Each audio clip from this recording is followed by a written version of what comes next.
Hello दोस्तों, एक बार फिर से स्वागत है आपका मेरे यूट्यूब चैनल एक्स मुस्लिम डिबेट्स हलाल काफिर में। तो आज का वीडियो में सकते होने वाला है बड़ा ही मजेदार। वीडियो को लाइक कर दे, शेयर कर दे और चैनल को सब्सक्राइब करना ना भूलें। मैं मिलता हूँ वीडियो के लास्ट में। बहुत बहुत स्वागत है आपका आजाद इंसान जी। जी बहुत शुक्रिया था भाई, थैंक यू सो मच जी, तो शो शुरू करने से पहले सभी से गुजारिश है कि प्लीज वीडियो को लाइक कर दें। 205 लोग अभी देख रहे हैं, इतने लाइक होने चाहिए, इतने लोग तो लाइक कर ही दें, ठीक है। और एक छोटा सा हमारा एक टेस्ट होगा। आजाद इंसान जी, जो भी सूरा आपको याद हो, जो भी आप सुना सकते हैं वो सुना दें। जी जफर भाई बहुत बहुत शुक्रिया। मैं तिलावत करूंगा सूरह अल-अहज़ाब आयत नंबर 50 की। तो मुलाहिज़ा फरमाइए। इरशाद। बिस्मिल्लाहिर्रहमानिर्रहीम। या अय्युहन नबी इन्ना अहलल्ना लक अज़वाजक अल्लती आतैता उजूरहुन्न वमा मलकत यमीनुक मिम्मा अफ़ा अल्लाहु अलैक व बनाति अम्मिक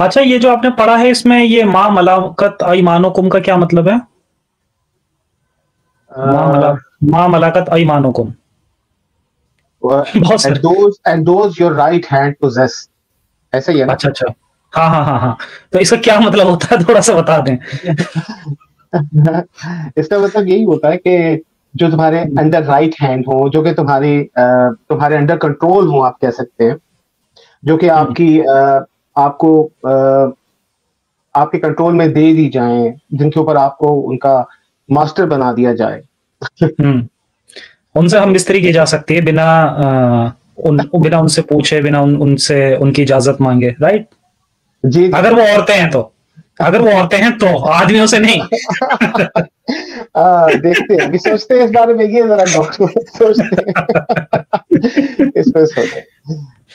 जी, तो आपकी स्टोरी आप स्टार्ट करें। मैं उसके पहले एक सुपर चैट आया है जूलियट जी का, मैं उसे पढ़ देता हूँ। बहुत बहुत शुक्रिया इनका। कह रहे हैं मैनी थैंक्स टू जफर भाई for educating us.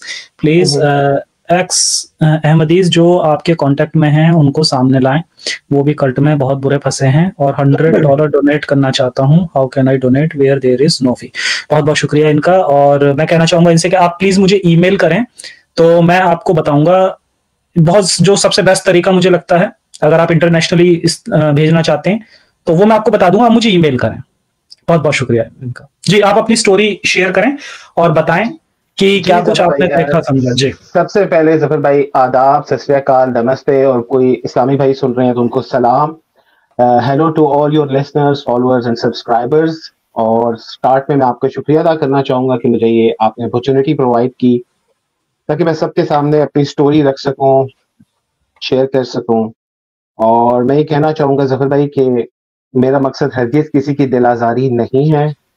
I will not blaspheme any religious personality. I respect all, और मेरा मैसेज है love, peace and above all humanity.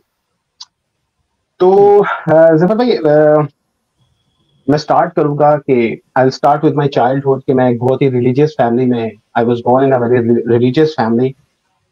और इससे पहले आपके एक पार्टिसिपेंट थे आपके शो में, उन्होंने क्लासिफाई किया था कि उनकी फैमिली कितनी रिलीजियस थी फ्रॉम 1 to 10। फ्रॉम 1 बीइंग 1 है वो कि एक तरह से जैसे आप कह रहे हैं नाम के मुसलमान, और 10 लाइक तालिबान, टेररिस्ट। हाँ जी बिल्कुल। सो I would say I will fall somewhere around 6 or 7, यानी काफी रिलीजियस फैमिली थी। और घर में मुझे कुरान की तालीम दी गई। मेरी मदर, अल्लाह उन्हें मेरी प्यारी माँ, शी टॉट मी कुरान। और मेरी, आपने देखा होगा कि I can recite Quran very nicely, तो ये मेरी माँ का शौक था, उन्होंने मुझे सिखाया कुरान। तो जफर भाई हमारा शुरू से एक रिलीजियस पॉलिटिकल पार्टी के साथ हमारा कनेक्शन था, और घर में बहुत ज्यादा इस्लामिक माहौल था। मेरी बहनें और अम्मी फुल बुर्का पहना करती थी, और मेरे फादर और भाई जो थे दे वर वेरी रिलीजियस, और उस रिलीजियस पॉलिटिकल पार्टी के साथ हम अटैच थे, और मैं स्टूडेंट विंग का भी पार्ट था। तो जफर भाई मैं स्टार्ट करूंगा जो अपनी सेकंड पार्ट ऑफ स्टोरी है कि आफ्टर 1989 व्हाट हैपेंड कि जब सोवियत विड्रॉल हुआ, तो जितने भी टेररिस्ट थे और मुजाहिदीन थे वो सब कश्मीर कॉज की तरफ आ गए कि इन्होंने कश्मीर को आजाद करना है। तो ये वो वक्त था कि जब इन मुजाहिदीन को पूरी सपोर्ट हासिल थी पाकिस्तान के अवाम की भी, और ये भी कहा जाता था कि आर्मी और आईएसआई भी इनको बैक करती है। इनके हमारे पास कोई डायरेक्ट प्रूफ तो नहीं है, बट कहा जाता था कि they are being backed by these institutions. और क्योंकि मैंने जिक्र किया कि हमारा ताल्लुक एक रिलीजियस पॉलिटिकल पार्टी के साथ था, और वो डायरेक्टली इन्वॉल्व थी मुजाहिदीन के साथ, एक तरह से उनकी सिस्टर ऑर्गेनाइजेशन थी। वो जो जिस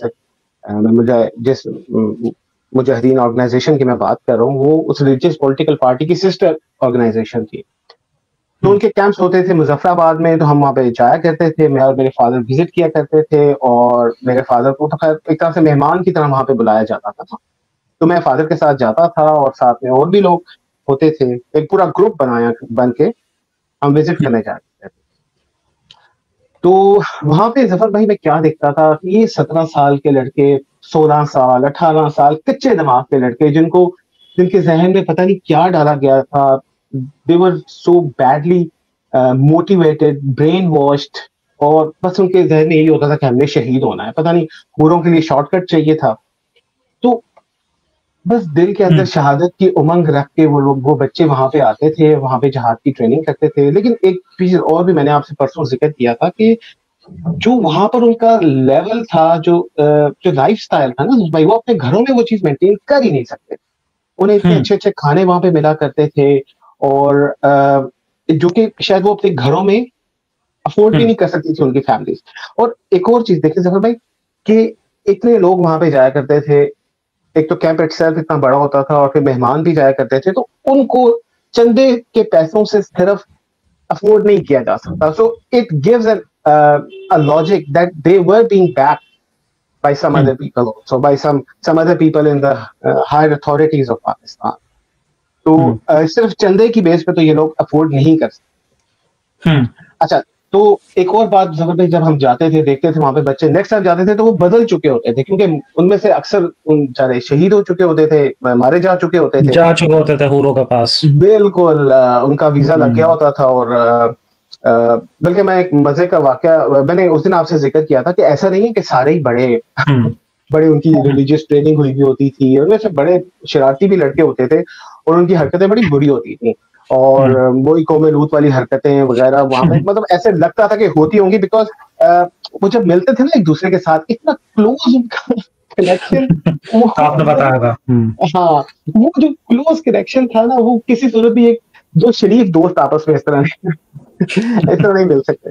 अच्छा, तो ऐसा नहीं है, मैं कह रहा था कि सारे बड़े रिलीजियसली ट्रेंड बच्चे होते थे। अच्छा, जब हम छोटे-छोटे थे, जैसे हम छोटे-छोटे थे, अपने दोस्त से मिलते थे, तो कुछ जो हमारे बहुत अच्छे दोस्त थे, तो कभी-कभी हम उनका कान पकड़ के खींच दिया करते थे।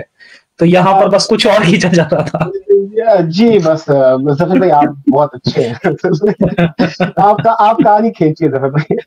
अच्छा, तो अच्छा, कहने की बात ये है कि इतना क्लोज कनेक्शन जो है ये कुछ और ही डिपिक्ट करता है कि इनके दरमियान कुछ और ही होता था।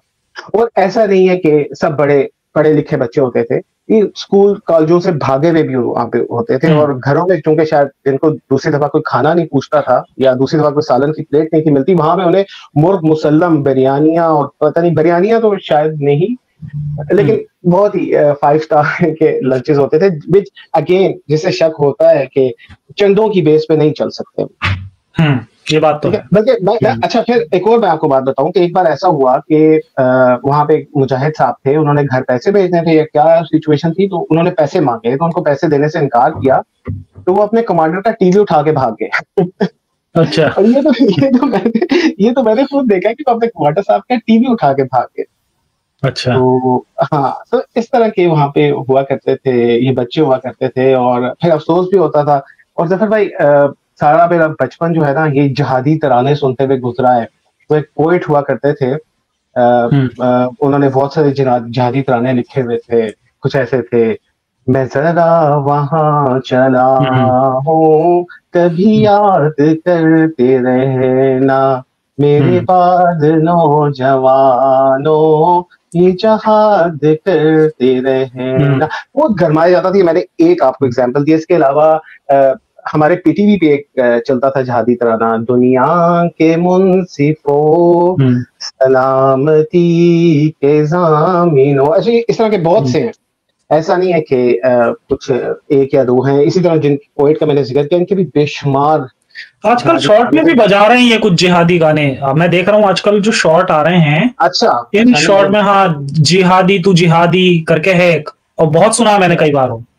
बस जहाँ भाई असल में मैं अब उस जहालत से निकला हूँ, तो मुझे नहीं पता आजकल मैं देखता रहता हूँ तो मुझे उसी तरह का कंटेंट सजेस्ट होता है, मेरा खून जलता रहता है देख देख के। तो जहाँ भाई मैं चूंकि अब वो जहालत छोड़ चुका हूँ, तो अब मुझे नहीं पता आजकल क्या है। ये तो मैंने ये वाला जहादी तराना मेरा बहुत खून गरमाया करता था, और मेरा दिल करता था कि बस मैं लाइन ऑफ कंट्रोल क्रॉस कर जाऊं और कश्मीर में हमारी जो माएँ बहनें बेटियां जो जो इंडियन आर्मी के जुल्म और सितम सह रही हैं, उनके साथ जाके लड़ूं और अल्लाह की राह में शहीद हो जाऊं, और आगे आपको पता है।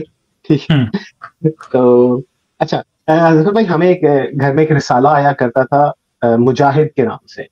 और मुजाहिद एक ऐसा रिसाला था ज़फ़र भाई कि जिसमें काफी मैं क्या कहना चाहूंगा कि ऐसी स्टोरीज होती थी कि फॉर एग्जांपल अगर किसी का बुलावा आ गया है, ठीक है, फॉर एग्जांपल आज एक मिस्टर मोहम्मद है जो जहादी कैंप में, फॉर एग्जांपल मैं फेक नेम ले रहा हूँ, तो उनका अगर बुलावा आ गया ना, तो उनका लेटर अपने घर वालों के लिए कि जी प्यारी माँ या प्यारी बहन या प्यारे अब्बा, मेरा बुलावा आ गया है, मैं जा रहा हूँ, मैं आपसे माजरत चाहता हूँ कि मैं आपको बताए बगैर आ गया, और अब मैं अल्लाह की राह में शहीद होने के लिए जा रहा हूँ। मेरे लिए दुआ करना कि अल्लाह मुझे शहादत का रुतबा नसीब फरमाए। अता करे। ठीक है।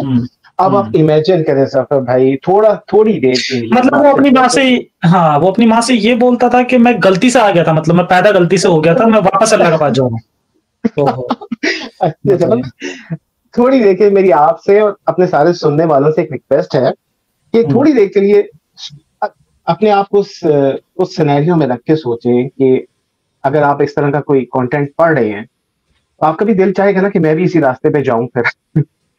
तो ये जो ब्रेन वॉशिंग होती थी ना, ये सिस्टम बड़ा स्ट्रांग था ज़फ़र भाई, और बहुत इनमें से बेचारे ऐसे भी होते थे जो मासूम बच्चे होते थे, और वो चले जाते थे ऐसे होके क्या कहते हैं, रिलीजियसली मोटिवेट होके, ब्रेन वॉश होके चले जाते थे जहाद के रास्ते पे। तो खैर मैं आपसे जिक्र किया था कि ये कौम लूत वाली हरकतें मुझे इस पे ये वहां पे हुआ करती थी। तो फिर क्या हुआ, मैंने एक बार अब्बू को बता दिया कि मैंने ये चीज नोटिस किया वहां पे, and my father was very very angry. और उन्होंने फिर क्या किया, बात की कि भाई ये क्या हरकत होती है, मैं तो नहीं अपने बच्चे को आइंदा लेकर आऊंगा, आई डोंट फील कंफर्टेबल। और व्हाट हैपेंड के जो वहां पे साहब, वो मतलब आपसे भी करने को कह रहे थे? जी जी जी जी। अच्छा, वो तो मैं बच गया ज़फ़र भाई, मैं बच गया। मुझे उस वक्त जो मेरे अल्लाह मियाँ थे उन्होंने बचा लिया, उस वक्त के अल्लाह मियाँ ने अच्छा। मुझे बचा लिया। लेकिन ज़फ़र भाई, जब अब्बू ने शिकायत लगाई, so what was the reason given to him कि ये बेचारे अपना घर बार छोड़ के आते हैं, इतने दूर दूर आते हैं, न जाने कितने सैकड़ों किलोमीटर दूर अपने घरों को छोड़ के ये अल्लाह के राह में आते हैं, तो ये डेस्परेट हो जाते हैं, तो डेस्परेशन में इस तरह की हरकतें करते हैं। तो प्लीज इन पे पर्दा डालिए, हमारा जो जिहाद कॉज है वो इफेक्ट होगा, और हमारी जो ये मूवमेंट है इसको एक बैड नेम मिलेगा। तो ज़फ़र भाई ये आप इमेजिन करें, क्या is it a good justification? My father was very disappointed, और मैं अपने सब सुनने वालों से रिक्वेस्ट करूंगा कि प्लीज मैं father mother, they are the best father mother of the world. मेरी उनसे मोहब्बत शायद एक आम बेटे से बहुत ज्यादा है, मैं बहुत ज्यादा मोहब्बत करता हूँ, and they are the best mother and father. मुझे उसके बाद वो कभी लेके नहीं गए उन कैंप्स में। आई थिंक मेरा last visit was at the age of 13 or 14 maximum, maybe 13 years, yes. I think yes, last time हम गए होंगे 94 में गए होंगे, yes, like that. So my father was very disappointed, and फिर उन्होंने वो मुझे कभी लेके नहीं गए। तो ये है मेरी वो स्टोरी जो मैं आपसे शेयर करना चाहता था रिगार्डिंग जहाद एंड मुजाहिदीन, टेररिस्ट, पता नहीं हमें क्या कहना चाहिए, तो the best word is terrorist. और मेरी सबसे रिक्वेस्ट है, अगर कोई मुसलमान भाई सुन रहे हैं हमारी आज की स्ट्रीम, प्लीज बचिए इस ब्रेन वॉशिंग से। इनका नेटवर्क जफर भाई बहुत स्ट्रांग है। ये आपको इतना आपको हिप्नोटाइज कर लेते हैं कि आपकी फिर जो दुनिया है ना बड़ी लिमिटेड सी हो जाती है। आपको यही लगता है कि एवरीथिंग इज जिहाद, एवरीथिंग इज शहादत, everything is to struggle for having हूट इन आखिरा। तो बच के रहें, इस कल्ट से बच के रहें। जैसे जफर भाई हर अपनी एपिसोड के एंड में कहते हैं ना, कट्टरता से बचें। तो फॉर गॉड सेक इस कट्टरता से बचें। हमें बहुत जरूरत है ये अवेयरनेस क्रिएट करने की, क्योंकि मैं गुजरा हूँ इस सारे वक्त से, और शुक्र है कि मैं नहीं निकल गया इस रास्ते के ऊपर, मैं बच गया। मैं समझता हूँ कि वो जो लोग वहां पे वो हरकतें जिन लड़कों को मैंने करते हुए देखा, वो मेरे मोहसिन है। उन्होंने मेरी आंखें खोल दी कि ये वो रास्ता नहीं है जिस रास्ते पे चल के आपको आगे जाके घूरे मेरा। तो जफर भाई थोड़ा फास्ट फॉरवर्ड करते हैं, फिर क्या ख्याल? बिल्कुल बिल्कुल बिल्कुल। तो खैर I was very innocent and childish. शुरू से ही एजुकेशन में I was very good, I was very intelligent. और फिर मैंने अपनी स्कूल एजुकेशन कंप्लीट की, कॉलेज एजुकेशन वही अपने शहर में ही एजुकेशन कंप्लीट की मैंने, FSc pre medical, and after that I started my MBBS studies. और MBBS के बाद मैंने कुछ अर्सा हाउस जॉब की, and then I got an opportunity to go abroad for my master's studies. After completing my bachelor education, I went for master's education. गोरों के एक मुल्क, ठीक है, ऐसा ठीक नहीं कहता भाई, गोरों के मुल्क में। अच्छा ये बताएं, जब आप ये गोरों के मुल्क में गए थे तब तक क्या आप इस्लाम को छोड़ चुके थे या नहीं? सफर भाई नहीं, बिल्कुल नहीं। ओके, नहीं। लेकिन ये है कि वो जहाद की तरफ से तो मैं बिल्कुल हट चुका था, लेकिन बहरहाल इस्लाम के सारे प्रिंसिपल्स को मानता था। हाँ, मैं ऐसे नहीं कह सकता कि मैं 5 वक्त की नमाजें पढ़ता था, लेकिन वही बात, फैमिली का असर तो होता है, फैमिली तो रिलीजियस थी। स्केल थोड़ा कम हो गया था आपका, वो 7 से शायद 3-4 तक पहुंच गया होगा। हाँ, बिल्कुल ऐसे ही। तो गोरों के मुल्क में जब हम गए, तो वहां पे जब मैं गया, तो वहां पे जो मेरी ऑब्जर्वेशंस थी वो बहुत इंपॉर्टेंट है। That now I will classify my transformation in 3 phases। 3 phases में मैं क्लासिफाई करूंगा कि when I became neutral, and when I became critical, and when I tata bye bye Islam, when I left Islam.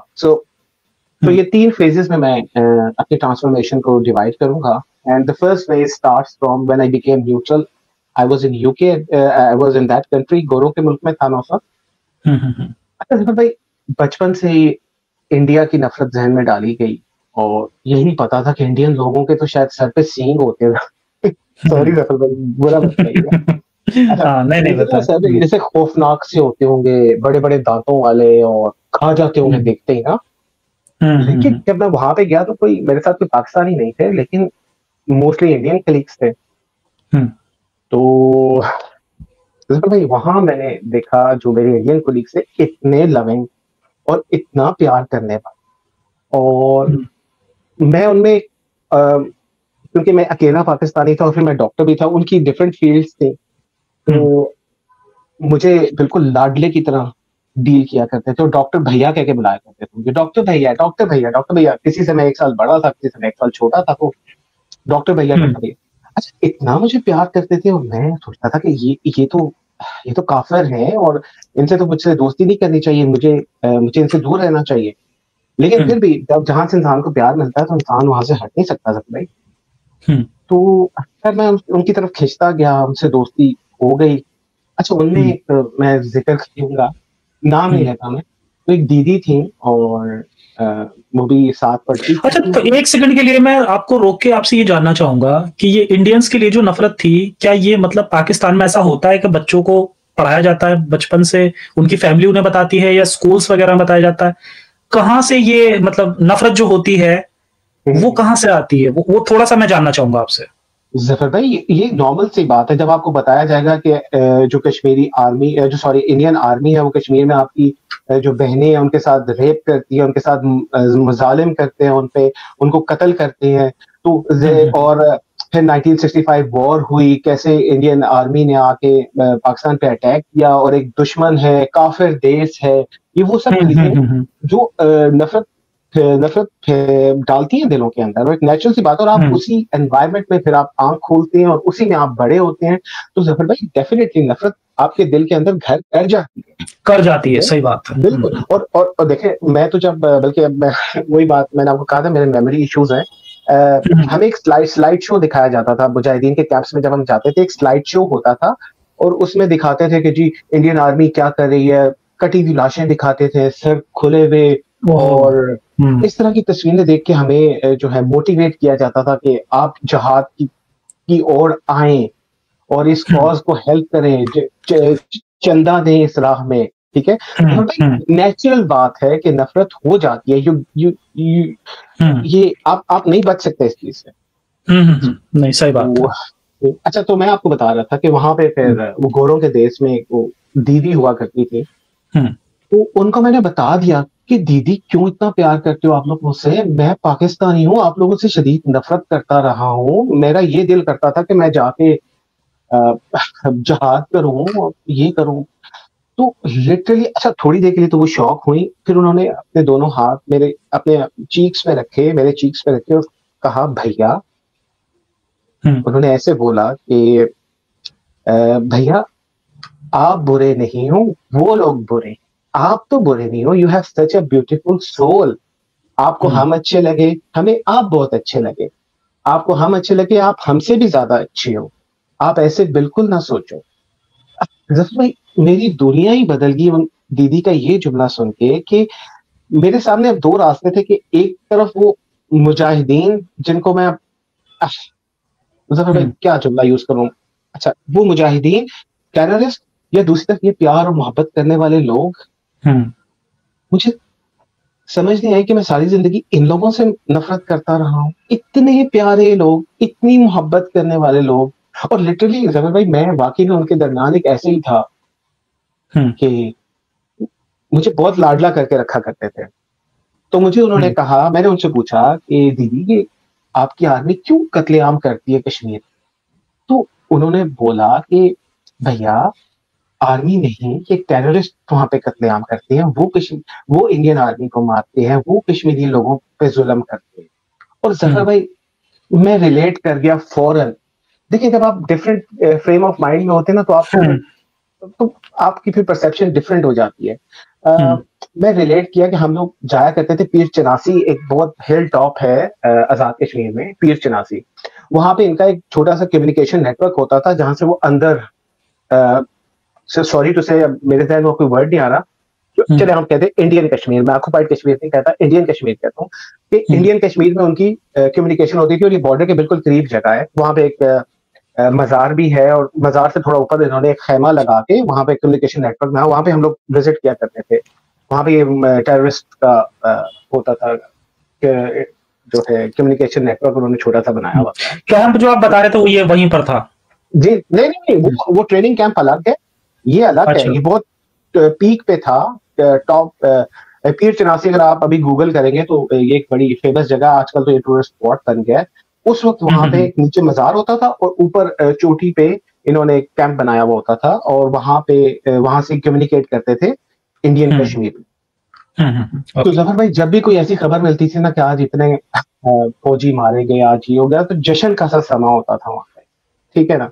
तो मैं फौरन दीदी की बात से फौरन मैंने रिलेट हो गया कि हाँ वाकई में दीदी ने कहा कि ये टेररिस्ट मारते हैं इंडियन आर्मी के जवानों को, तो एकदम से मैंने रिलेट किया कि हाँ कितना वहां पे जश्न होता था जब भी कभी कोई ऐसी खबर आती थी। तो जफर भाई ये वो वक्त था यूके से वापस आने पे, दोनों के देश से वापस आने कि जब मैं थोड़ा बदल गया और मैं न्यूट्रल हो गया। अब वो अकीदत की ऐनक हट गई थी मेरे से कि शायद मुझे सारी जिंदगी झूठ सिखाया गया था कि जिन लोगों को मैं इतना खतरनाक समझता था वो तो इतने प्यारे से लोग हैं।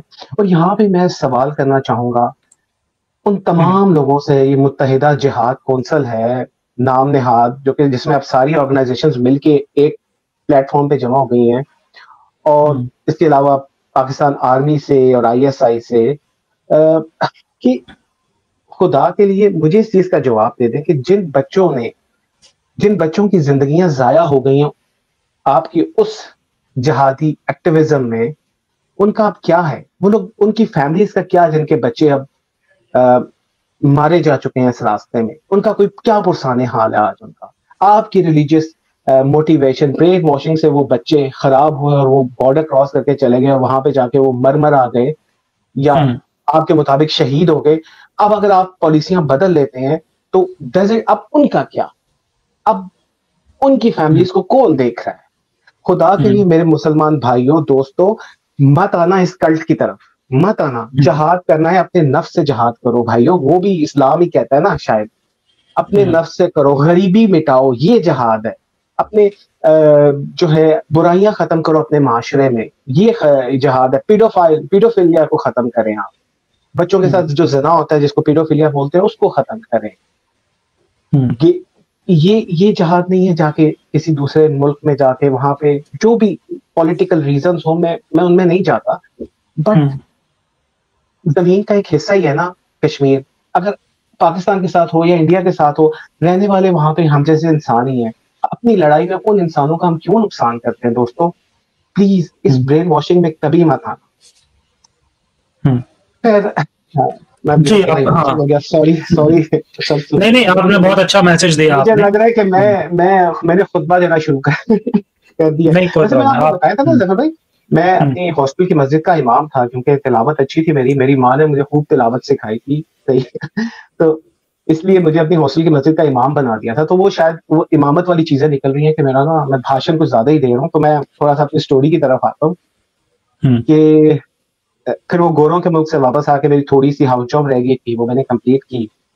And then I got the opportunity after 2 years और 3 years, मुझे मौका मिला, सऊदीया में मेरी जॉब हो गई और फिर मैं वहां पे चला।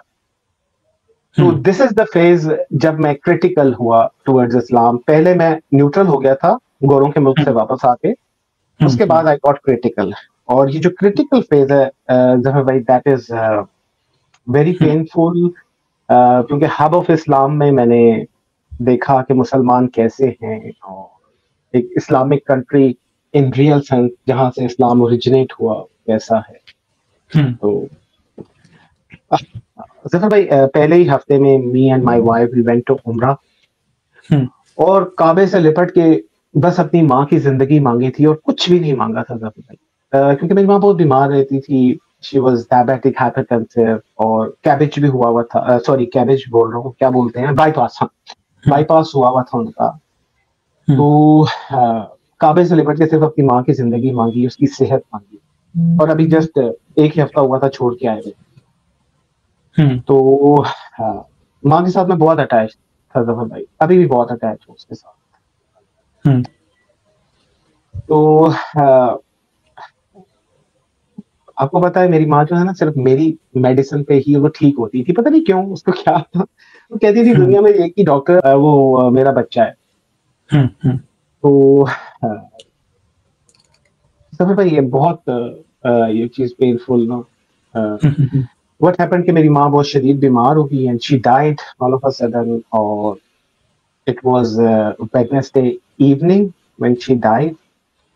और उस वक्त सऊदी अरब में आज से 10-11 साल पहले वीकेंड जो होता था वो थर्सडे फ्राइडे हुआ करता था। तो it was a weekend evening, और मुझे पता चला कि मेरी माँ जा चुकी है। तो मैं फौरन भागता हुआ गया, और जो हमारा इंचार्ज था हेल्थ केयर सेंटर्स था उसके पास गया। मैंने कहा मुझे फौरी तौर पर पाकिस्तान जाना।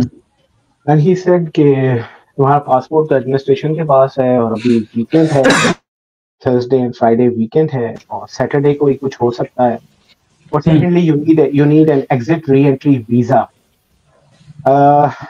जफर भाई जो भी सऊदीया में जॉब करता है वो मेरी बात को समझ गया होगा कि आप जब एक बार सऊदीया में जॉब के लिए जाते हैं, आप उस वक्त तक सऊदीया से बाहर नहीं निकल सकते जब तक कि आपका एम्प्लॉयर आपको exit and re entry visa या फाइनल एग्जिट वीजा इशू ना करे। ये मुझे भी नहीं पता था, ये जब आपने मुझे बताया मैं कुछ शॉक हो गया कि ऐसा भी उन लोगों ने रूल बना रखा है क्या अभी आगे चल के बात वहां से निकलेंगे भी। ये स्लेवरी है, ये स्लेवरी है, ये जो कहा जाता है ना कि इसलिए अब स्लेवरी एग्जिस्ट नहीं करती, ये एग्जिस्ट करती है, आज भी सऊदीया में एग्जिस्ट करती है, और दिस इज एन एडवांस्ड और कह लें कॉस्मेटिक फॉर्म ऑफ स्लेवरी। अच्छा, तो you need an exit re entry visa. उस वक्त तक मुझे एग्जिट री एंट्री वीजा का नहीं पता था। खैर मुझे उसने कहा कि अभी तो कुछ नहीं हो सकता, और एग्जिट री एंट्री वीजा के बगैर अगर आपका पासपोर्ट आपके पास भी होगा तो you can't exit the country. और इस चीज को इतना मिसयूज किया जाता है कि बेचारे जितने भी ये है ना जो एम्प्लॉय इंडिया, पाकिस्तान, बांग्लादेश के जो एम्प्लॉयज हैं, ये लोग नहीं जा पाते अपने मुल्कों में किसी भी इमरजेंसी सिचुएशन में। जफर भाई, ये बहुत बड़ा जुल्म, बहुत बड़ा जुल्म। और मतलब आप तो इतनी बड़ी पोस्ट पे, आप तो डॉक्टर हैं, तो हाँ, एक आम जो बेचारा वहां पे वर्कर है उसकी क्या सिचुएशन होगी? ये बिल्कुल मैं एक पॉइंट रेज करना चाहता था कि मैं एक बहुत रिस्पेक्टेबल पोस्ट पे था, और मेरे साथ अगर ये हो तो बाकियों के साथ क्या होता होगा भाई। This is slavery by all means. और मैं नहीं जा सका था अपनी माँ की वफात पे, और मैं एक तरह से बहुत क्रिटिकल हो गया था फिर इस्लाम के बारे में, मुझे हर चीज बुरी लगती थी। फिर मुझे हर चीज पे डाउट होने लगा कि वो जो हस्ती है जिसको मैं मानता हूँ, जिसको पे मैंने अनदेखे यकीन किया हुआ है, ईमान लाया हुआ है, वो 70 माओं से भी ज्यादा प्यार करती है। और वो मुझसे 70 माओं से ज्यादा प्यार करते हुए मेरे साथ ऐसे करेगी कि मेरी कि मैं अपनी माँ को, एक ही मेरी माँ जो दुनिया की सबसे बड़ी दौलत थी मेरी, उसके जाने पे मैं नहीं पहुंच सका। तो ये 70 माओं से ज्यादा प्यार करने वाला अपने बंदे के साथ ऐसा कैसे कर सकता है? अब हंसी आ रही है मुझे। मैंने एक बार अपनी माँ से पूछा तो फिर भाई कि कौन ज्यादा अच्छा लगता है। ये मैं गोरों के मुल्क से वापस जब मैं न्यूट्रल था ना, तो मैंने अपनी माँ से पूछा कि कौन ज्यादा अच्छा सबको मैंने परेशान कर दिया होगा बहुत ज्यादा, तो जरा रिलैक्स करने के लिए तो मैंने पूछा, अम्मी कौन अच्छा लगता है, मैं ज्यादा अच्छा लगता हूँ या हजूर पाक सल्लल्लाहु अलैहि वसल्लम?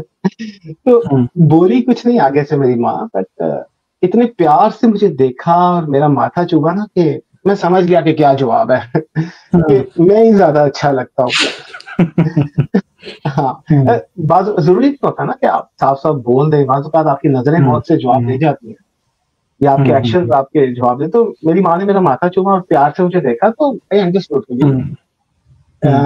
इसको मैं ही ज्यादा अच्छा लगता हूँ।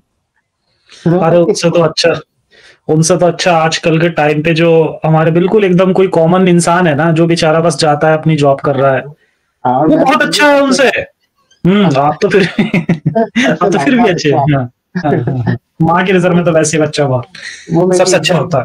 वो जो मेरी इंडियन दीदी थी वो भी कहती थी कि आप बहुत अच्छी हो, तो आपने भी आज मुझे सर्टिफिकेट दे दिया। तो इस माँ को मैं नहीं देख सका उसके आखिरी वक्त पे, ना ही उसके जनाजे में शिरकत कर सका। और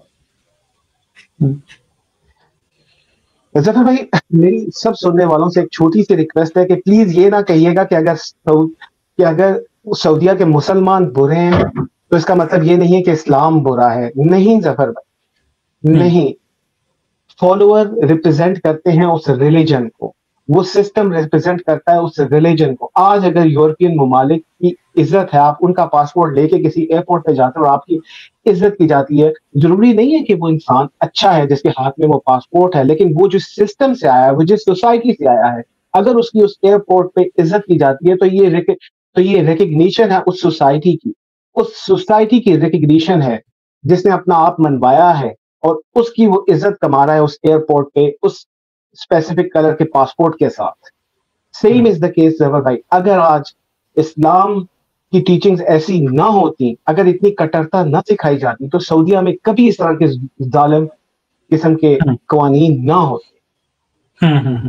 सऊदी लोग उस सोसाइटी को रिप्रेजेंट करते हैं। ये जो एग्जिट री एंट्री का सिस्टम है, इट इज प्योर गुलामी, इट इज प्योर स्लेवरी। मैं नहीं मानता, मैं जूते की नोक पे आर्गुमेंट कर रखता हूँ कि मुसलमान बुरे हैं, इस्लाम बुरा नहीं है। ये सिस्टम गलत है, ये सोसाइटी गलत है। मैं अपने तमाम मुसलमान भाइयों से माजरत के साथ कहूंगा, ये सिस्टम गलत है दोस्तों, भाइयों। इस सिस्टम से निकलिए, इस कल्ट से निकलिए, बेशक मत निकलिए, न्यूट्रल होके एक बार देख लीजिए इसको, न्यूट्रल होके। ये भी ना इस्लाम को बचाने का ही एक आर्ग्यूमेंट है जब ऐसा कुछ होता है ना। हाँ, तो ये इस तरह का पॉइंट लेकर आते हैं कि मुसलमान बुरा है, इस्लाम अच्छा है। ऐसा नहीं है, ये बिल्कुल उसका उल्टा है। बिल्कुल। अच्छा जफर भाई, ये मेरे साथ इतना बड़ा हादसा हुआ, उसके बाद फिर मैं देखता हूँ कि जैसे आज मैंने सूरह अहज़ाब की आयत नंबर 50 तिलावत की, मुझे कोई रीजनेबल आंसर नहीं मिला इस आयत का कि मैं ब्लास्फेमी नहीं करूंगा कि, लेकिन फिर भी इतने ग्राउंड्स प्रोवाइड कर दिए गए, इतनी स्पेशल परमिशन स्पेशली फॉर हुजूर सल्लल्लाहु अलैहि वसल्लम, इतनी स्पेशल परमिशन क्यों मुज़फ़्फ़र भाई, व्हाई इतनी स्पेशल परमिशन? और फिर मैं देखता था कि जब भी जंग कोई जीता करते थे मुसलमान, तो क्या होता था कि ऐलान कर दिया जाता था कि या तो टैक्स दो, या या तो इस्लाम एक्सेप्ट करो, या फिर टैक्स दो, या फिर जंग के लिए तैयार हो जाओ। भाई सो बारबैरिक ना, सो बारबैरिक। या तो बस अपना मजहब छोड़ के हमारे साथ आ जाओ, हमारा मजहब इख्तियार कर लो, या फिर टैक्स दो, या फिर जंग के लिए तैयार हो जाओ। अगर आप सोचें, आज अगर यूरोपियन ममालिक में ये कानून आ जाए कि जो फॉरेनर्स हैं, या गोरों के ममालिक में कि फॉरेनर्स ज्यादा टैक्स देंगे और जो लोकल हैं उनको टैक्स माफ है, तो क्या सारी दुनिया में शोर मच जाएगा कि यही वो सिस्टम था जो कि इम्प्लीमेंट किया गया हुआ उस वक्त। जहाज जीतने के बाद, जंग जीतने के बाद यही किया जाता था ना कि ठीक है टैक्स दे दो, या कन्वर्ट हो जाओ, या फिर जंग के लिए तैयार हो जाओ और मरवा लो अपने मर्दों को और औरतों को लोंडियां बनवा लो। बेहतर फिर वहां पे यही है कि सारे इस्लाम कबूल कर लें। मेरे ख्याल में सबसे इजी तो ये है, वरना वो गरीब लोग कैसे टैक्स भी कैसे देंगे, तो बेहतर यही है कि इस्लाम कबूल कर लें। तो मुझे ये लगा कि जैसे जो इस्लाम फैला है ना, वो इसी तरह तो ये मुनाफिकत तो, हाँ, ये मुनाफिकत तो फिर सऊदी अरब में आज भी है कि आज भी वहां पर अदर रिलीजन को प्रमोट नहीं करने देते हैं। बिल्कुल। जबकि और अदर आप कंट्रीज में जाएंगे, अब ये जैसे यूएस यूके वगैरह में, जो भी यूरोपियन और भी कंट्रीज हैं, वहां पर देखो ये इन्होंने अपनी दुकानें खोल रखी हैं छोटी छोटी। वहां पे जो भी कोई निकल रहा है उसे इस्लाम बेच रहे हैं, वो इस्लाम की चूरन बेचते हुए दिख जाएंगे आपको। ऐसे ही अच्छा जफर भाई, सऊदीया में तो इतनी ज्यादा रेसिज्म है कि एक सऊदी नर्स है ना, जो नर्स तो बहुत बड़ा मैं कहूंगा कि बहुत रिस्पेक्टेबल प्रोफेशन है, जो इवन जो अंडर नर्स है, जो मेडिकल असिस्टेंट्स होती हैं, उनकी जो सैलरी है वो एक पाकिस्तानी, इंडियन या बंगाली डॉक्टर से ज्यादा है। और जो टाइप ऑफ कॉन्ट्रैक्ट है उस पर लिखा हुआ होता है खारजी, फॉरेनर। ठीक है, सऊदीया में दो तरह के कॉन्ट्रैक्ट दिए जाते हैं, लोकल जो कि वहां के शहरियों के लिए होते हैं, और फॉरेनर्स।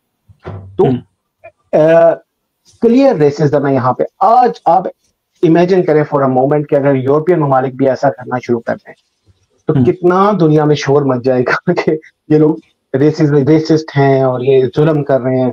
ये रेसिज्म तो, अच्छा ये रेसिज्म सिर्फ यहाँ पे नहीं। अच्छा मैं बड़ी बात भूल जाऊंगा, ये रेसिज्म सिर्फ उनके इदारों में नहीं है, ये आपको मक्का मदीना में भी रेसिज्म मिलेगी।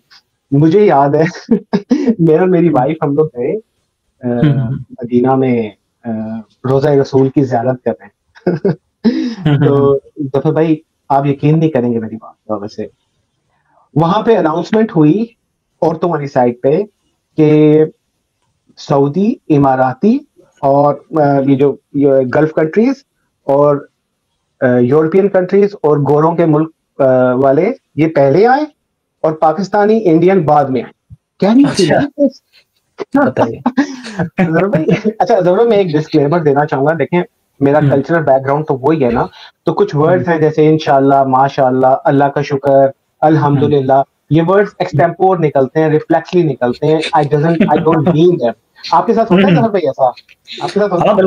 बिल्कुल होता है। मैं यहाँ पर कंट्रोल करके बोलता हूँ, लेकिन मुझे ना इसे फॉलो भी करना पड़ता है अपनी फैमिली में, अपने घर वालों में। वहां पर तो जानबूझ के फॉलो करना पड़ता है, बोलना पड़ता है मुझे, तो रेगुलरली बोलना पड़ता है। तो अगर मैं कहीं शुक्र अदा करूँ ना, अगर मैं कहूँ अल्लाह का शुक्र, तो आप समझिएगा कि मैं इंसानियत का शुक्र अदा करूँ। ठीक। अच्छा, एक पॉइंट था जो आपने मुझे बताया था कि स्लेवरी से रिलेटेड था वो। ओके हाँ कि ये मतलब हाँ, मुझे याद आ गया हाँ, ये मैं आपको बताना चाहूंगा कि जब ये कहा जाता है कि लोंडियों का सिस्टम अब खत्म हो गया है और लेकिन जो वहाँ पे फीमेल वर्कर्स होती है ना सऊदीया में, ज्यादातर होती है बंगाली बहुत होती हैं, इंडियंस भी होती हैं, पाकिस्तानी अब नहीं आती वहाँ पे, लेकिन इंडियंस और बंगाली का, और ज्यादातर बंगाली होती हैं और उनके साथ बहुत जुल्म किया जाता है। लेकिन जो उनकी फेवरेट है वो आजकल फिलिपिनो है, वो शायद जरा शक्ल सूरत की प्यारी होती है सॉरी, जरा गोरी चमड़ी होती है ना, जरा गोरी चमड़ी होती है तो उसको वो पसंद करते हैं। तो जफर भाई वहां पे मुझे याद है कि दो इंस्टेंसेस मेरे साथ हुए, क्योंकि स्टार्ट में मैं हेल्थ केयर सेंटर में था एक, वहां पे लोकल पेशेंट्स ही आते थे, तो मेरे पास 2 बार ऐसी वर्कर्स लाई गई जिनकी नॉर्मल सी कंप्लेंट्स थी, लेकिन उन्होंने मुझे ड्यूरिंग हिस्ट्री ये बताया कि उन्हें कुछ अरसे से एमेनोरिया है, एमेनोरिया कहते हैं कि जिनके पीरियड्स रुक जाते हैं, ठीक। तो फौरन जो शक जाता है वो तो प्रेगनेंसी की तरफ जाता है। तो मैंने अपनी नर्स को कहा कि इनका यूपीटी कर लें। UPT means urinary pregnancy test, वो एक हार्मोन होता है ह्यूमन कोरियोनिक गोनेडोट्रोपिन, वो हम यूरिन में उसको डिटेक्ट करते हैं, तो उससे अगर उसका एक लेवल एक खास से बढ़ जाए तो वो जो किट वगैरह आती हैं वो भी तो उसी से। बिल्कुल सॉरी मैं समझाने लग गया तो वो मैंने टेस्ट एडवाइस किया, तो मुझे नर्स ने कहा कि ये अनमैरिड है या पता नहीं अनमैरिड या काफी अरसे से वो वहां पे थी, उसका हस्बैंड उसके साथ नहीं था, तो क्या जरूरत है यूपीटी करवाने की। मैंने कहा नहीं यूपीटी कराओ ताकि मैं मेडिसिन एडवाइस करूं, क्योंकि फिर आप उसी लिहाज से मेडिसिन एडवाइस करते हैं ना, जो आपको रिजल्ट पता चल जाता है। तो सर भाई मुझे ये बता दिया गया कि यूपीटी नेगेटिव है। थोड़ी देर के बाद जाहिर है मैंने खुद तो जाके नहीं देखा यूपीटी का रिजल्ट, क्योंकि एक लाइन और दो लाइन पॉजिटिव होती है, एक लाइन नेगेटिव होती है। तो लेकिन अब मुझे शक होता है कि पता नहीं, क्योंकि उसके बाद वो गायब हो गई वो दोनों दो डिफरेंट मौकों के ऊपर, एक साथ नहीं आई थी दोनों, 2 डिफरेंट मौकों पे। तो हम रूल आउट नहीं कर सकते कि उन हाउस वर्कर्स के साथ सेक्सुअल एक्ट्स नहीं करते। जैसे ये जो 2 वाकयात मेरे साथ हुए हैं, मुझे तो शक पड़ता है कि जैसे अभी भी जैसे शायद वो प्रेग्नेंट थी और मुझे बता दिया गया कि भाई वो नहीं है प्रेग्नेंट, और पता नहीं उसके बाद उनका क्या किया, हो सकता है वापस भिजवा दिया हो बांग्लादेश। ये पता है आपसे पहले मुझे सेम चीज 2 लोगों ने बताई है जो वहां पर रह चुके हैं अरब में, और दोनों लोगों ने ही मुझे ये बताया है कि जो वहां पर काम करने वाली जो वो होती है मेड वगैरह, तो उन्होंने उनसे बताया कि हमारे साथ ऐसा ऐसा हुआ और ये लोग करते हैं ऐसा ऐसा। तो ये वही है कि ये गुलामी के उसमें ही करते हैं, मतलब उन्हें पता है कि हाँ ये स्लेवरी ही है वहां पे वो एज ए स्लेव ही रखते हैं। और आज के आपके प्लेटफॉर्म से आपसे मैंने एक प्रॉमिस लेना है जफर भाई, ये एग्जिट री एंट्री वीजा ने मुझे बहुत बुरी तरह हर्ट किया है, एंड आई रिक्वेस्ट यू कि आपने इस पे बोलना है, आपने इस पे आवाज उठानी है, या आप मुझसे प्रॉमिस करें आज। बिल्कुल बिल्कुल, मैं जब इस पर, क्योंकि एक वीडियो पे मुझे काम करना है, तो ये बहुत अच्छा पॉइंट है, उसमें रखूंगा मैं इस चीज को भी। अच्छा जफर भाई, फिर मैं थोड़ा सा फास्ट फॉरवर्ड अप करूंगा कि फिर मुझे बहुत सारी प्रॉब्लम्स लगने लग गई, फिर मैं अवैस इकबाल, हारिस सुल्तान, आपकी वीडियोस देखना शुरू हो गया, साहिल को, इनको देखना शुरू हो गया। फिर एक बार अवैस इकबाल, उनसे मेरा आजकल काफी राब्ता रहता है, तो एक बार वो आपकी स्ट्रीम में जिक्र कर रहे थे कि जो कुरान के ऑथर है ना, उनकी यादाश्त बहुत वीक है। कहीं पे कहते हैं कि जी लईसल इंसान इल्ला मा सा, और कहीं पे कहते हैं जी मैंने तकदीर लिख दी है।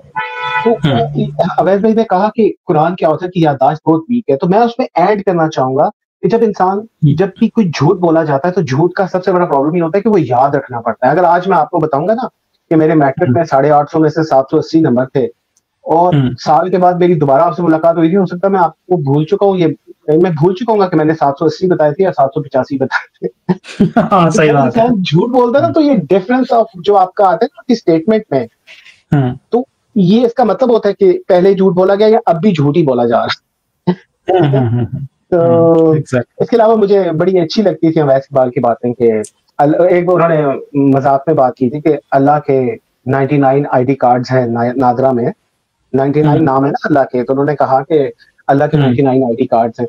तो उसमें मैंने नाम देखे, वो नाम एक दूसरे से ना क्लैश करते हैं, कॉन्ट्रडिक्ट करते हैं। हाँ, आईडी कार्ड नंबर 81 पे अगर देखें तो उसपे नाम लिखा है अल मुंतकिम, इंतकाम लेने वाला, है ना।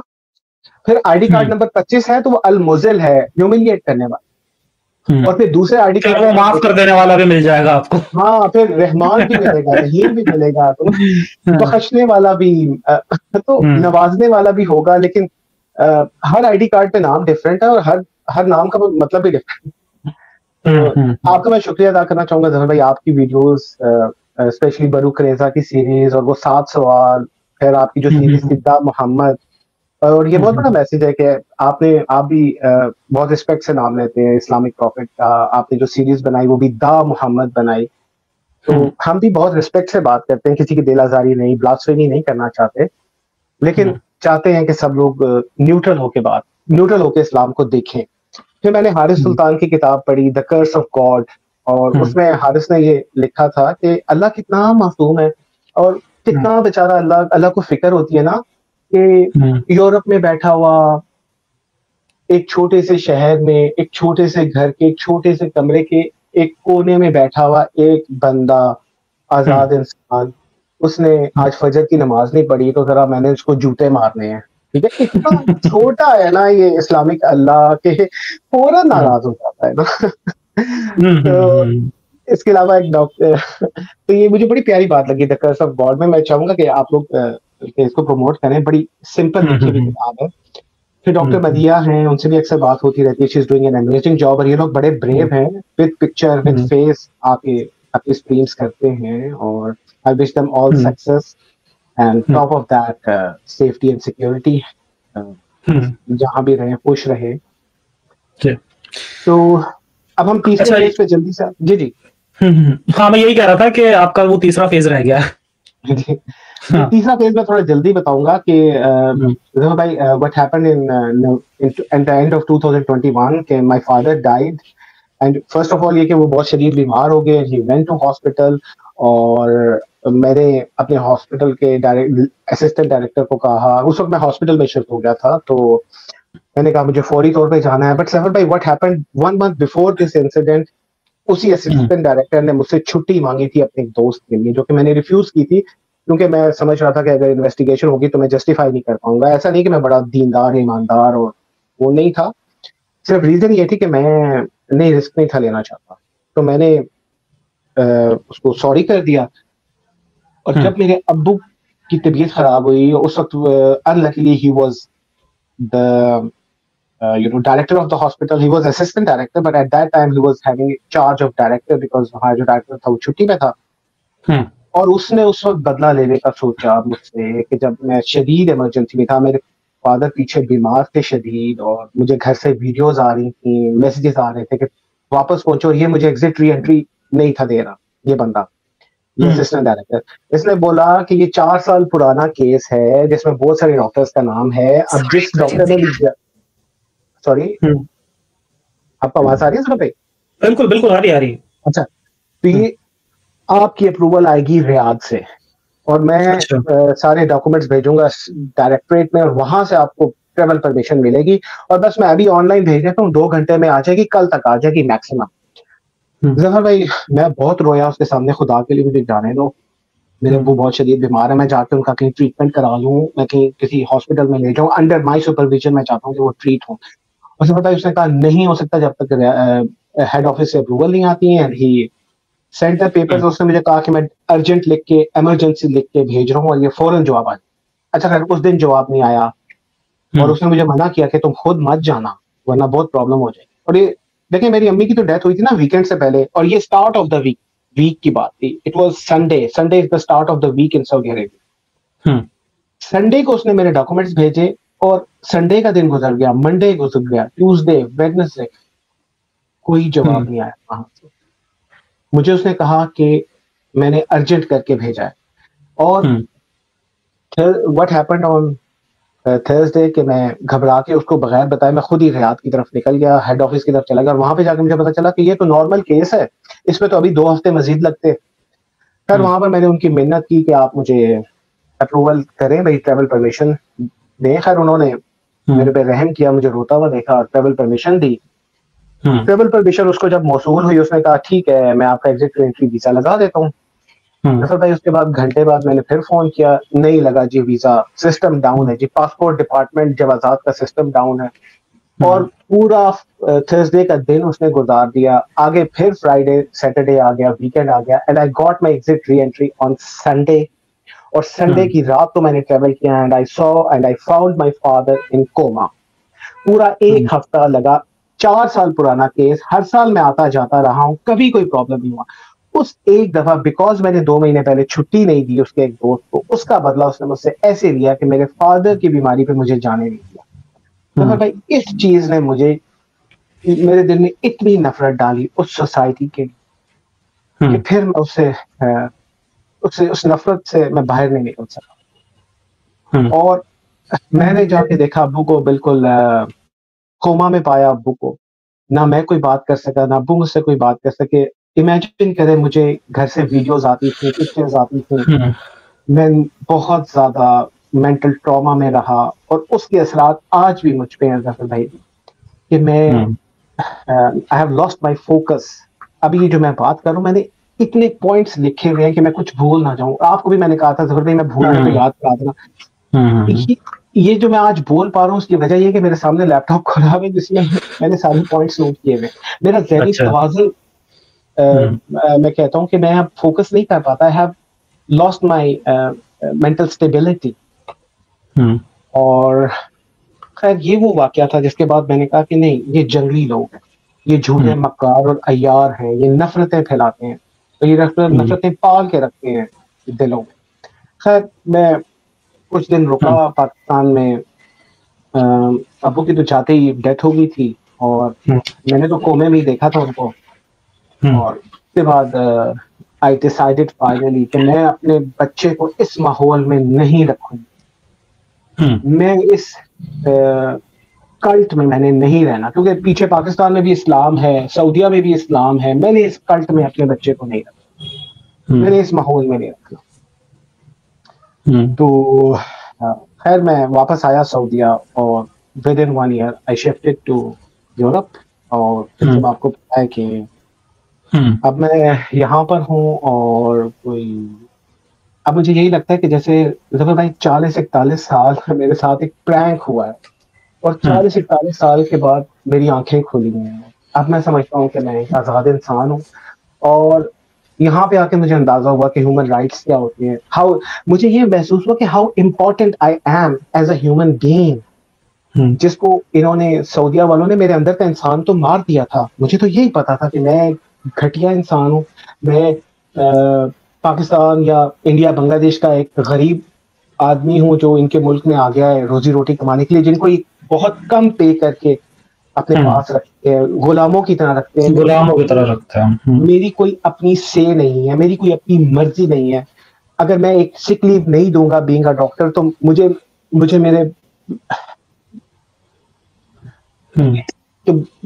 मेरे बाप को मिलने नहीं दिया जाएगा उसके आखिरी वक्त में। ये चीजें सिर्फ शायद मैं उस तरह फील कर सकता हूँ। मेरी सब दोस्तों से, सब सुनने वालों से रिक्वेस्ट है कि प्लीज एक दफा अपने आप को मेरी जगह पे रख के सोचिए, अपने माँ बाप को एक बार देखिए और फिर सोचिए कि अगर उन पे ऐसा वक्त हो और आप कहीं ऐसी जगह पे फंसे हुए हो जहां से आप निकल ना सकते हो, आपके पास नीचे नई से नई गाड़ी भी खड़ी होगी ना, तो उस गाड़ी से भी आपको नफरत होगी। आपकी तमाम जो दुनिया की आसाइशें आपको उस मुल्क ने दी हुई है, उन आसाइशों से आपको नफरत होगी। और जफर भाई, this is an exact form of slavery. ये गुलामी है। इस्लाम में गुलामी खत्म नहीं हुई है।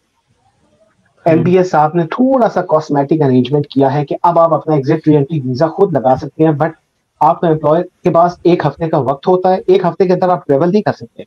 हाँ, आपका एम्प्लॉयर उसको अप्रूव कर दे तो आप फौरन जा सकते हैं, लेकिन 1 हफ्ते के अंदर अंदर एम्प्लॉयर उसको कैंसिल कर सकता है। 1 हफ्ते तक अगर वो रिस्पॉन्स ना दे तो वो एक्टिव हो जाता है, फिर आप ट्रेवल कर सकते हैं। लेकिन अगर 1 हफ्ते के अंदर अंदर वो रिस्पॉन्स ना दे तो आप ट्रेवल में अगर वो कैंसिल कर दे तो आप ट्रेवल नहीं कर सकते और फिर मामला कोर्ट में जाता है। अब सोचें मुझ जैसा, जिसका अगर फादर पीछे बीमार है, जिसकी माँ इस दुनिया से कूच कर चुकी है, उसके ऊपर क्या, उसके लिए ये हफ्ता, ये महीना, क्या कितना एक अजाब है उसके लिए। बहुत भारी पड़ता है। सही बात है। जब इमरजेंसी होती है तो इंसान चाहता है बस जल्द से जल्द किसी भी तरह पहुंच जाए। वो तो सफर का टाइम भी कितना मुश्किल होता है। और मैं सब सुनने वालों को गवाह बना के कह रहा हूँ कि जफर भाई ने मुझसे वादा किया कि जफर भाई इस पे बोलेंगे, बिल्कुल बिल्कुल, और बेफिक्र दोस्तों हैं आप, ये अगर जफर बहुत भाई बड़ा ने पॉइंट। नहीं बोले जफर भाई तो आपने बुलवाना है, जफर भाई को ईमेल्स करनी है कि जफर भाई बोले। वो नहीं जो नहीं आप, पाकिस्तानी डॉक्टर जो उन पे गुजरी है उसकी इसका बदला ने इससे अवेयरनेस क्रिएट करके, बिल्कुल ताकि बिल्कुल। ताकि ये खत्म करे सिस्टम को। ये सिस्टम खत्म होना चाहिए जफर भाई, ये खत्म होना चाहिए। जी तो बिल्कुल। और आप ना कभी भी अपना आपको अकेला ना महसूस करें, हम सब जितने भी अब एक्स मुस्लिम हैं हम सब आपके भाई हैं, तो अपना आपको कभी भी आप अकेला ना महसूस करें। बहुत ही इंस्पायरिंग स्टोरी है आपकी, और आई होप बहुत कुछ जानने और सीखने के लिए मिलेगा हमारे व्यूअर्स को भी। तो मैं चाहूंगा कोई लास्ट मैसेज आप देना चाहेंगे लोगों के लिए? जी जफर भाई बिल्कुल। मेरी गुजारिश है और मेरा मैसेज है अपने तमाम दोस्तों से कि जो बहुत कंफ्यूज्ड हैं और जो शायद फैसला नहीं कर पा रहे, तो मेरी उन सब से गुजारिश है कि प्लीज प्लीज फैसला कर लें और किसी एक तरफ को हो जाए। अगर आपने मजहब को अपनाना है ना तो आप अपना लीजिए, कोई जो भी आपका मजहब है आप उसको अपना लें, लेकिन कंफ्यूज ना रहें। क्योंकि मैं काफी अरसा कंफ्यूज रहा, मेरा वो जो पीरियड था ना न्यूट्रलिटी का, वो बहुत लंबा पीरियड था। तो प्लीज जल्दी फैसला करें। और आप सबको आपकी माँ बाप का वास्ता देकर मैं एक रिक्वेस्ट करता हूँ कि एक बार इस्लाम को और मोहम्मद साहब की, हुजूर सल्लल्लाहु अलैहि वसल्लम मोहम्मद साहब की लाइफ को अकीदत की ऐनक हटा के एक बार पढ़ लें बस। मैं नहीं चाहता जो मेरे साथ हुआ वो किसी के साथ भी हो। Try to be neutral. अगर आप किसी मजहब को मानने वाले खानदान में पैदा हुए हैं, दैट डजंट मीन और दैट डजंट गारंटी कि वो मजहब सच्चा है। सफर भाई को फॉलो करें, हारिस सुल्तान है, अवैस इकबाल भाई हैं, अब्दुल्ला गोंदल, डॉक्टर मदीहा, गालिब कमाल साहब हैं, साहिल साहब हैं, एडम साहब हैं, और भी बहुत से दोस्त हैं। ये सब कोशिश कर रहे हैं, ये इंसानियत के पैगंबर हैं, इनको फॉलो करें, इनको सपोर्ट करें। और वही जैसे जफर भाई कहते हैं ना कि कट्टरता से बचें। प्लीज दोस्तों बचो इस कट्टरता से। और मैं एक वीडियो रिकमेंड करना चाहूंगा, अवैस की वीडियो है, और जफर भाई मैं आपको सेंड करूंगा, आप प्लीज उसका लिंक अगर कहीं पे शेयर कर दें। हाँ मैं पिन कमेंट में डाल दूंगा। बिल्कुल। उस पे अवैस, क्योंकि मैं इतना अच्छा ऑडिटर नहीं हूँ और मैं समझा नहीं पाऊंगा, अवैस भाई ने बहुत अच्छे से समझाया कि मजहब कैसे सोसाइटी के अंदर अपने पैर जमाता है, कैसे वो उस सोसाइटी में रहने वाले लोगों के ऊपर कब्जा करता है, और कैसे उनको जो है ब्रेन वॉश करता है। तो वो वीडियो जरूर देखिएगा, मैं आपको ईमेल कर दूंगा उसका लिंक। तो आप वो जरूर अवैस की वीडियो को सब देखें और समझें कि ये जो कल्ट है ये कैसे काम करता है, ये कैसे आप पे काबू करता है। तो बस दोस्तों, इंसानियत को अपनाएं और सीधे रास्ते को कोशिश करें, जल्दी से जल्दी आपको मिल जाए। जितनी छोटी एज में मिलेगा उतना ही अच्छा है। मुझे लगता है मैं तो बुढ़ा हो गया था। वैसे जफर भाई आपकी किस एज में हुई थी ट्रांसफॉर्मेशन, ये जो है क्या एज थी आपकी? मेरी तो शायद 18 प्लस ही था मैं, 20 साल का आसपास। वाह, बहुत जबरदस्त। सर मैं तो अपने आप बुढ़ा ही कंसीडर करूंगा कि जब लेकिन मैं तो और भी, लेकिन मैं उसके बाद भी मैं तो ये कहता हूं कि जो कंटेंट आज हमें मौजूद है, जो हम देख पा रहे हैं आज, इतने सारे एक्स मुस्लिम चैनल हैं और इतना कुछ ऑनलाइन अवेलेबल है, ये सब होता तो मैं और भी पहले छोड़ देता। और मेरी स्ट्रीम में आते हैं, मतलब 15-16 साल के बच्चे भी आए मेरी स्ट्रीम में अपनी स्टोरी शेयर करने के लिए। बड़ा अच्छा लगता है कि इतनी जल्दी लोग समझ गए इस चीज को, और अपना टाइम उनका बच गया कितना वेस्ट होने से। जफर भाई कितना आप खुश होते होंगे जब कोई बच्चा देखते होंगे आपकी स्ट्रीम पे आता होगा, आपको लगता होगा कि ये सब मेरी मेहनत का फल है, और आपको लगता होगा कि आपकी मेहनत का बहुत अच्छा लगता है, बहुत अच्छा है ना। यंग से यंग जो स्टोरीज हैं वो ज्यादा इंस्पायर करती हैं फिर आपको।